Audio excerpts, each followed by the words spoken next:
Salutations everybody, it is Matty here today, sitting down to talk about, wait, stop me if you heard this one before. That's right, the pressure Starfield's facing. Now what's going on, Matty? You talked about this, about a week ago. Why are you talking about it again? Well, ladies and gentlemen, The Legend of Zelda Tears of the Kingdom is out with its absolutely nutty review scores. It is out, and the discourse surrounding this game has been awesome to see. A lot of people are really excited. It's delivering on the hype, but with that, some people are turning into putting pressure onto Starfield. And naturally, I think that speaks to the current morale of the Xbox community. Yeah, that Squidward meme where he's looking out the window at SpongeBob and Patrick playing outside. That's kind of what the Xbox community is feeling right now with Redfall releasing a little bit more than a week before this.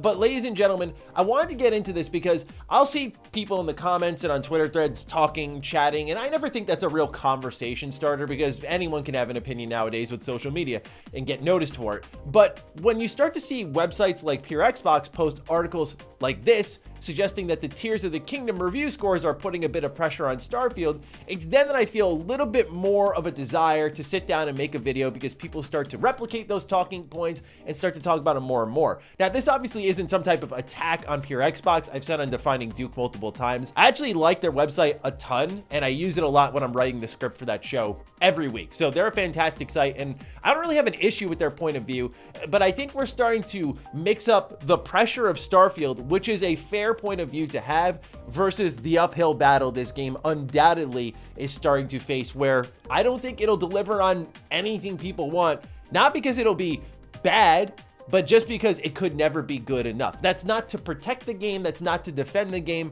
but quite literally, any game could underdeliver if your expectations are as high as what I'm seeing with Starfield. I'll get into it more, but again, I need you all to understand this isn't a fanboy protection piece. This is not me trying to guard Starfield if it ends up sucking, because it could. It could also disappoint. It could just be mediocre. It could be great. This is more so just to say that I'm seeing a lot of discourse on the pressure of the game, I think, getting mixed up with stuff that I don't think it should be mixed up with. So with that, ladies and gentlemen, if you're new here, you're into Starfield news, information, conversations. We've been talking about it a lot lately, really sparked by Redfall. Consider subscribing, of course, as we head into the Xbox Game Showcase, we head into the Starfield Direct. There will be a ton of coverage. I'm still figuring out how I'm going to tackle everything that's going to be within that window, but probably expect like 5 videos from me in a single day. That'll be fun, but I cannot wait. So with that, ladies and gentlemen, let's begin the subject with a little bit of a trip back to the past. So for those of you who are OG Mr. Matty viewers, maybe you hopped in around 2014, 2015, you already know where I'm going with this. Let's talk a bit about Fallout 4. Fallout 4 was a game that I think really suffered because of the hype behind it. It's a great game, but it's definitely got some flaws that are fair to criticize, but that was a game put in a position where it just could simply never deliver on the promises people were making up in their head. That's partially Bethesda's fault. They didn't do any type of press previews. They just showed off the game once for 30 minutes and said, all right, see you in November, and the hype did its thing. For better or for worse, the game sold incredibly well, but in the terms of fan reception, it went down a peg compared to other Bethesda Game Studios games. Now, I bring all of that up because I'm sitting there covering this game from top to bottom, and this is, again, here we are in another Bethesda Game Studios hype cycle. I've been through multiple of these, not to pull off just anecdotal information, but I was there hyping everything up to the high heavens in 2014-15. I tried to keep a level head where I could, but for the most part, I was like a 17, 18-year-old kid just really excited about the next Fallout game. And I was hyping it and hyping it and hyping it. And I look back on that because I remember Fallout 4 was a game that just it had to go cure cancer, for God's sakes. Like, it was having to do everything, right?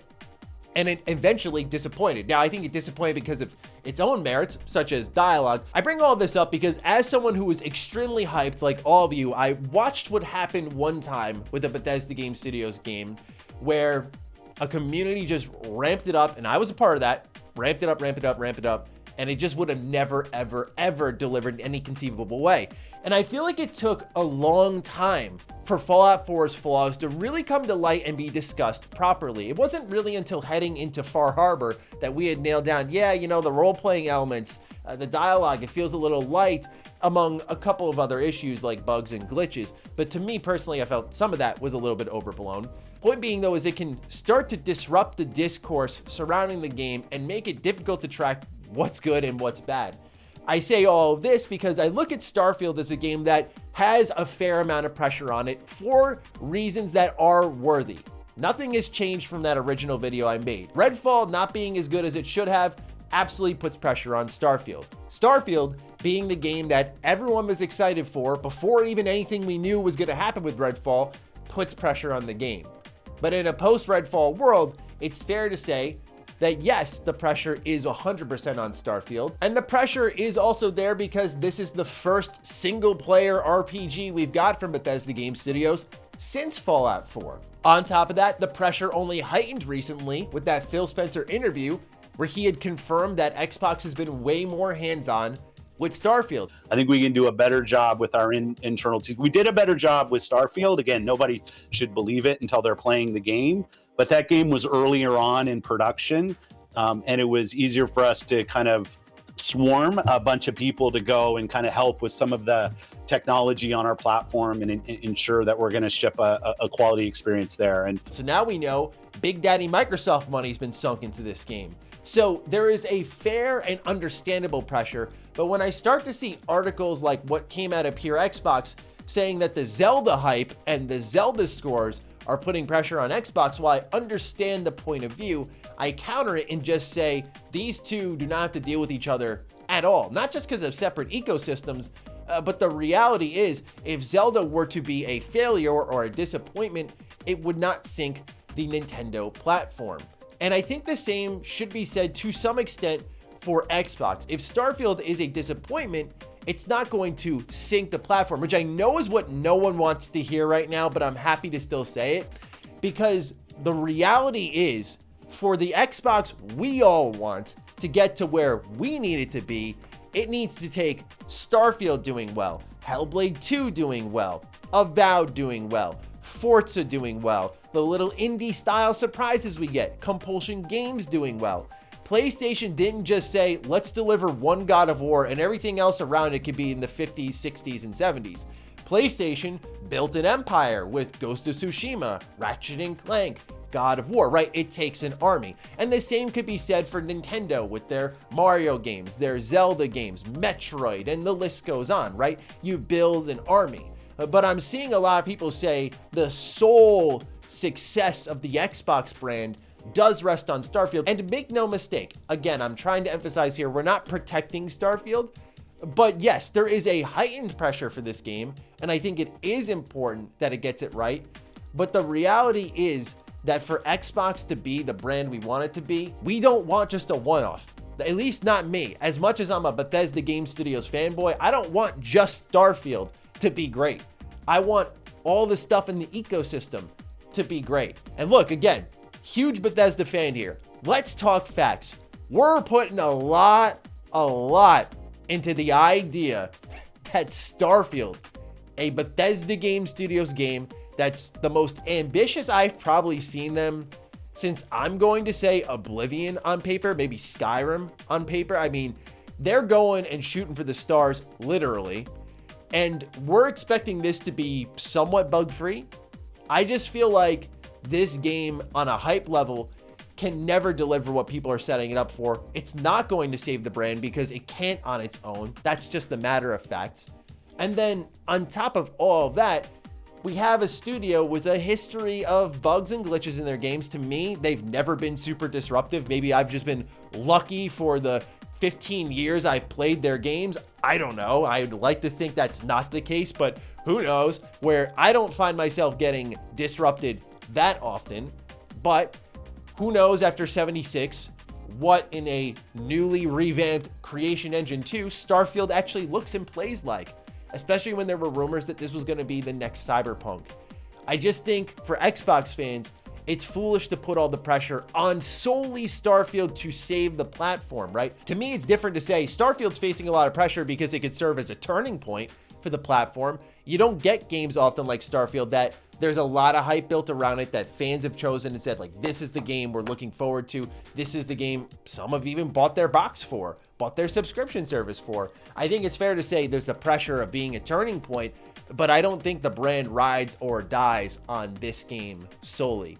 I think Xbox has much more long-term plans, and if they do indeed have those, which they've said as much, then it takes more than Starfield for this brand to be great. Would it be absolutely a gut punch if Starfield stunk? 100%. There would be nobody more bummed out, upset, and talking about it in 1,000,001 videos more than me. You already know that if you've watched any of my videos talking about Starfield. But I just feel if we take an honest look at Xbox as a publisher, they too likely are hoping it doesn't all ride on Starfield. I do think it can mark a turning point, but I think even if Starfield were to stink, certainly we've seen the goalpost move for 1,000,001 other things.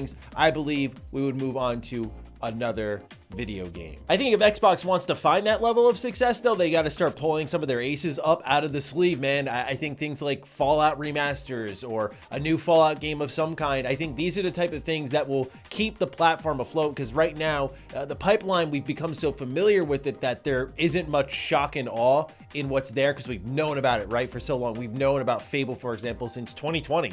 So there is a little bit less shock and awe with that. So I think they do need to pull the trigger on some ace up the sleeve type announcements, and that could get the ball rolling in a different direction where Starfield is a part of the overall success and one of the major pillars, but not the sole pillar that you can build it all upon.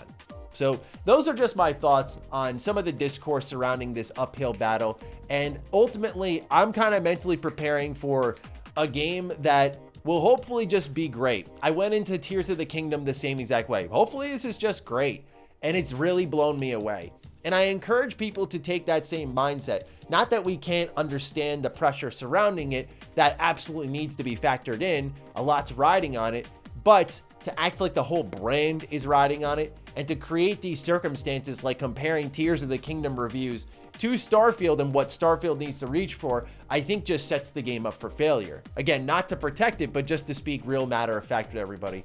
I'm curious how the video will go. I don't know if people will be pleased with what I have to say, but again, I just wanted to speak my piece, share my thoughts, and as always, encourage you to share yours if you agree or disagree. I'm looking forward to either way. You pose it in the comments down below. So with that, fire away, ladies and gentlemen. Take excellent care of yourselves, and I will see you in the next video. But until then, take great care of yourselves once more. Be sure to follow me on Twitter, follow me on Instagram. Those links are in the description down below. And a big thank you to all the patrons, all the members who continue to support the hell out of the content here. Stay sexy, stay active. I love you all. Peace.